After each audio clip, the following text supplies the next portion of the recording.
her! Did you get that on video? Get off him! Get off him! Get off him! You started it, motherfucker! Whoa, whoa. Nobody's hurting him. That's assault, bitch! Get the fuck out of here! I don't have to get out of here. It's a public park. Assaulted my husband. You have the right to be here. Yeah, you Let him go! Let him go! They are. This guy was getting in his fucking are. face! No. Hey, it's on video, big guy. Don't put your hands on people. Okay, let's see it. No. Let him go. What the fuck are you doing? No. Stop. Fucking taking someone down? You see that shit? Stop, man. It's okay. No. Stop.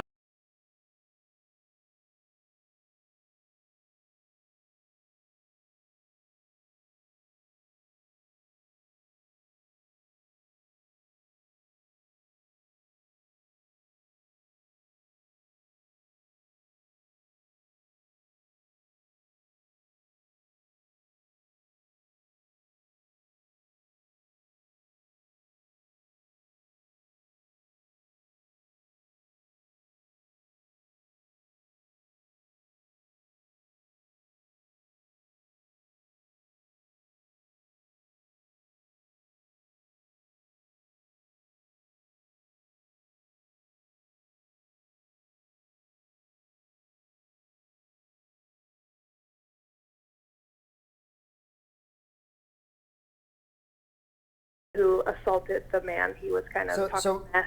There was one that was younger and one that was older. Does that make it easier? Yes, let's go that way. Yeah. The younger one, he was kind of talking mess, and this woman said, "You don't have permission to be recording here. Put your camera away. Please get your camera out of my face." And he kept recording, and I couldn't hear because he had his mask on, but he was obviously like kind of talking back to her, or bantering. And she kept putting her hand over his camera, saying, "Stop recording, please stop recording." And then a man came over and grabbed the camera off of the stand, and the younger man with the camera stand, picked up his camera stand and hit that man in the face. So were they detached at that point? So the camera wasn't on the tripod itself? He basically ripped the camera off of the stand. Like, I think it was his wife or something that he was defending. Noticed that she was, asking him to not record her. So he went over and grabbed the camera and said, "Stop recording her," or whatever he said. He just was like, and grabbed the camera off of the camera stand, and the young man with... Now, when you say grabbed it off of, meaning like, so that was the younger gentleman holding the tripod and the camera was mounted to it? Correct. And then he reached up and was able to, you think it broke off? Because usually they have like a quick release, right? That allows the camera to kind of come and go from those stands? Yeah, I have no idea. Okay. So as he grabbed it, did he have the gentleman, the husband, did he have like 100% control of the camera, or were they fighting over the camera at that point? No, I don't even think there was a moment of fighting. He just noticed, he grabbed the camera off, and in that same moment, he flipped his camera stand and hit him. Okay.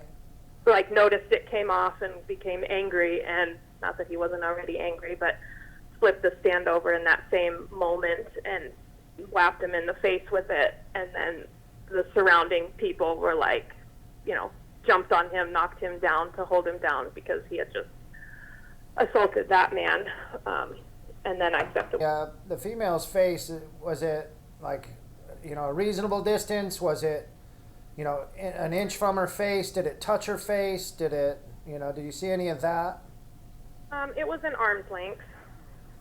So at no point the camera got closer than an arm's length to the female's face? Not that I saw. I get that. I was watching, yeah. Okay. Might have been before, but not. Yeah, no, I'm only asking you for what you saw for sure. Yeah, she had her arm out, and the lens, he was touching the lens with her, to her hand. I see. And she would, he would kind of move it to the side to get her, and she would move her hands, and then it was just kind of like their hand and the lens were touching. Fair enough. All right. And then you don't recall anything that he was saying, the gentleman, the younger gentleman? I could not hear. There was a Christian speaker speaking, and he when I first had heard him, he was basically like mocking what the speaker was saying. How could that possibly be? There is no creator of the universe. Anyways, what that to me was kind of just irrelevant and taunting the folks listening, I guess. Yeah, I That get was that. really all I heard. Fair enough. Do you mind if I just get a date of birth and Look at that thing. Everybody saw it. Everybody saw it. Yeah, we'll see what the cameras say. I caught that shit and he swung it in my face. You see that? I caught it with one hand. Please. We got, please. Alex, what happened? He stole my camera. This guy? Yeah, that I guy didn't stole steal his camera. He was shoving it in my wife's face. He was shoving it in my wife's face. Oh, so you grabbed his camera first then? Yeah. That's assault, grabbing the camera, jackass. Shut the fuck up. Shut up. Camera criminal. I've never touched the guy. have it all The video. camera's got me. You hit him and ripped out hair from his beard. He was. Yeah, I mean, you know, the whole thing was the guy just was, he was being, he looked suspicious. I mean, he was over there just kind of talking. No, I get all that, sir. I'm not necessarily, you know, Okay. about his like motivations in life. I'm asking, you know, like when he's basically, you know, shoving the phone in your face, you know, how did that make you feel? I mean, I get as a man, like, you know, obviously you don't want anyone doing that to your wife and that part.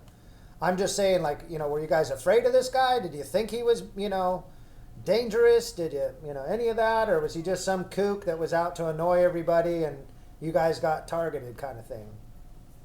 I mean, it was a little bit of both. I definitely thought he could be dangerous. I mean, he just, you know, he seemed to me like somebody that was on the tip of going ballistic, kind of. I mean, the stuff he was saying and everything he was doing, I'd never even really heard anybody talk like that, you know? It's like I mean, there's always kind of mutual respect among men. You don't talk to someone like that without, you know, getting punched in the face or something. So I was just like in shock, you know, and yeah, I was nervous about him. The guy was unstable. And Go ahead, dude. Go ahead. I want to see you in jail.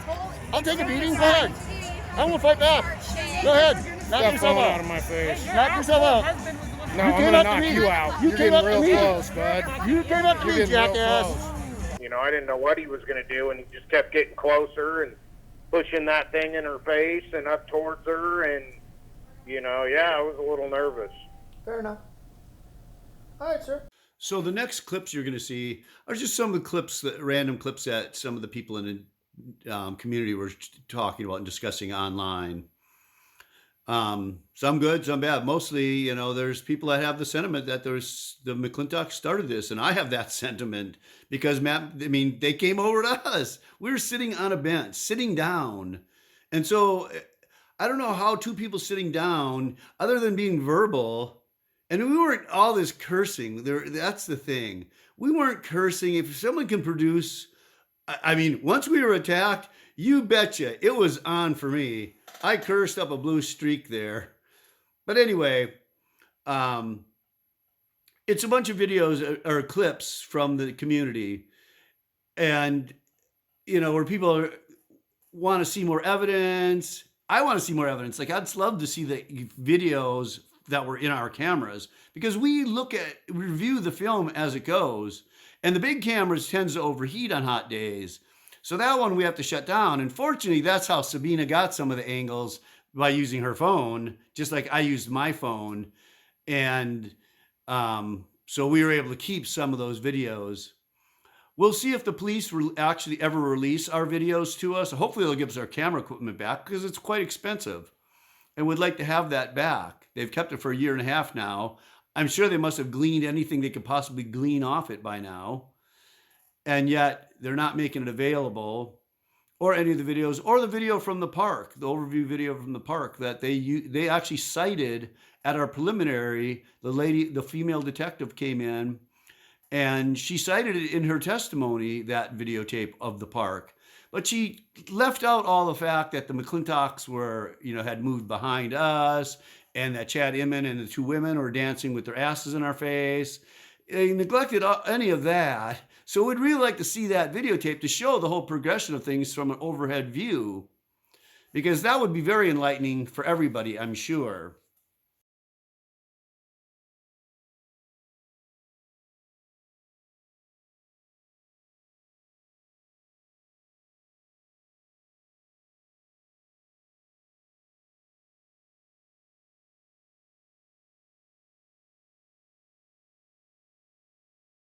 So I'm going to wrap this up pretty quick. I was going to include Heather's 16-minute phone interview, but it would take its own video or two almost, because I had to counter all the stuff, and you can see what she's been up to just by looking at her posts. So they're pretty self-explanatory. One needs to go no further. Yeah, I mean, one thing I will mention in her police interview, she's like laughed everything off, you know, and you can see her post. She was taking this very seriously, and the response to this, and all the people from the state of Jefferson that were there, I didn't know they were healthcare workers. You know, who knew? And anyway, just all the things you saw online on the video, on the two videos. Anyway, so I'm looking for a civil rights attorney to handle that part of our case. It looks like that's going to end up having to go down that road. And I'm going to release this to all the media as soon as possible. So I can try to get this out there and cast as wide a net as I can and get this out there to as many people, because people need to know what's going on up here in Tuolumne County. And we have a sheriff that's got 5 deputies that he won't say why, other than it was egregious behavior and some other bad behavior. I forget the actual verbiage. But anyway, we have that situation up here, as well as the sergeant that was on the scene there. Obviously not making the best choices on that scene, but obviously not making the best choice in his life, because he had to resign a really good paying job in disgrace back in May, because there was some dispute with the neighbors. So obviously he was in the wrong. Otherwise, I'm sure he would not have, given up over $100,000 plus a year job. So anyway, we have all that going on up here, and hopefully we can get to the bottom of all this, and hopefully I can get all my camera equipment back and get my videos back so the public can really see what happened out there. Transparency, it's a wonderful thing.